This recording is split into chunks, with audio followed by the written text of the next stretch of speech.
المخ البشري ده بجده شيء عجيب جدا، حته صعلوك صغير لا يتعدى حجم ال 2% من جسمك كله، ومع ذلك هو قادر يحول حياتك جنه او يقلبها جحيم. حته كيلو ب 400 جرام معفن بيتحكم في جسمك وبيأثر على مصيرك، زي ما قادر يبقى صديقك الوفي قادر يبقى عدوك اللدود. هذا العضو الصغير ما بيشتغلش كده من فراغ، هو قاسي ولكن مش من فراغ، هو هدفه يحميك، يحافظ على مستوى مستقر من المشاعر. عشان كده تلاقي مخك بيعشق الرتابه والتكرار، يقدس الملل، يحب يحفظ انماط ثابته لسلوكك ويفضل يكررها ويحولها الروتين لحد ما تبقى عادات، خلاص يقوم بقى رميها في منطقه اللاوعي، يلا مع نفسك، فاعملها بعد كده من غير ما تكلف طاقه ولا تاخد وقت ولا مجهود. معلش يعني ما هو عايز يوفر الطاقه اللي بتستخدمها، لان هذا العضو الصغنن بيستهلك خمس الطاقه اللي بيستهلكها الجسم كله. 20% من طاقه هذا الجسد الكبير بيستخدمها ما يمثل 2% من حجم الجسم، فلازم يوفر هذه الطاقه. فتلاقي مخك بيكره التغيير. اول ما تبدا تغير حاجه في حياتك او تبطل حاجه بتعملها، اول مقاومه هتقابلك هي مخك.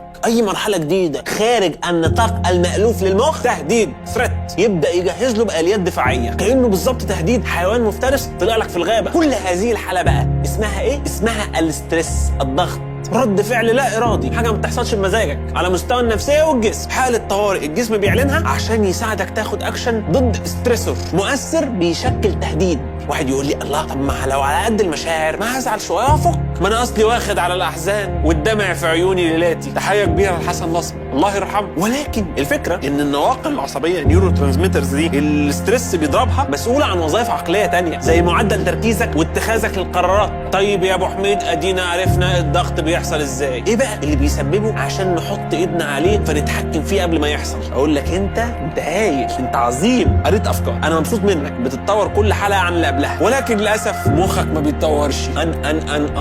الله يا ابو حميد انت بتغلط فيا. انا قصدي ايها المشاهد ان تطورنا الثقافي النهارده بقى بيمشي بسرعه اكبر من جسمنا مش ملاحق. مخنا لما نشأ كان مصمم على نمط حياه بدائي وممل، هو عايز ياكل ويشرب وتكاثر، ما انت دخلته في مواضيع ما يعني مش بتاعته خالص، حضاره وديدلاين يسلم فيه الحضاره، في ايه؟ ما الحيوانات كلها عايشه من غير حضاره وزي الفل. انت دلوقتي رغباتك عماله تزيد، طول الوقت في طلبات، الله عندي 6 باكس، لا انا عايز يبقى عندي 8. حضرتك لسه في واحد في لسه ناس عايشه بواحده، طول الوقت عايز فلوس اكتر، انا بس لو وصلت المرتب كذا خلاص انا هستريح. تيجي توصل المرتب ده مش عارف والله، محتاج اظن اوصل المرتب اللي بعده وخلاص هبقى مطمن.